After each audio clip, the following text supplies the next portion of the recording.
i7 ગુજરાતનો અવાજ। નમસ્કાર દર્શક મિત્રો, i7 ન્યૂઝ ગુજરાતીની સાથે હું છું આપની સાથે પાયલ બામભણિયા। તો જોઈએ આજના મહત્વના સમાચાર।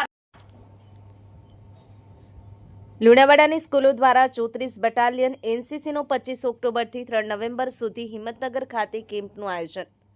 પ્રાપ્ત માહિતી અનુસાર લુણાવાડાની શ્રી પંચશીલ હાઈસ્કૂલ અને એસકે સ્કૂલના ધોરણ 9 થી 10 સુધીના વિદ્યાર્થીઓ દ્વારા એનસીસીમાં જોડાયા હતા।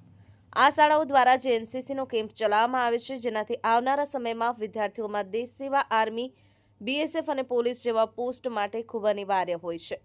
આ કાર્યક્રમ હિંમતનગર ખાતે યોજાયો હતો। સેન્ટ ઝેવિયર્સ કેમ્પ ખાતે યોજાયો હતો, જેમાં commanding officer kernel Kuldeep Kumar દ્વારા આ કેમ્પનું આયોજન કરવામાં આવ્યું છે। આ કેમ્પમાં એનસીસી કેડર્સના વિદ્યાર્થીઓને ફાયરિંગ, નકશા વાંચન, આપતકાલીન વ્યવસ્થા તેમજ સ્વચ્છતા અને પર્યાવરણ સંરક્ષણ જેવી બાબતો ઉપર માર્ગદર્શન આપવામાં આવ્યું હતું।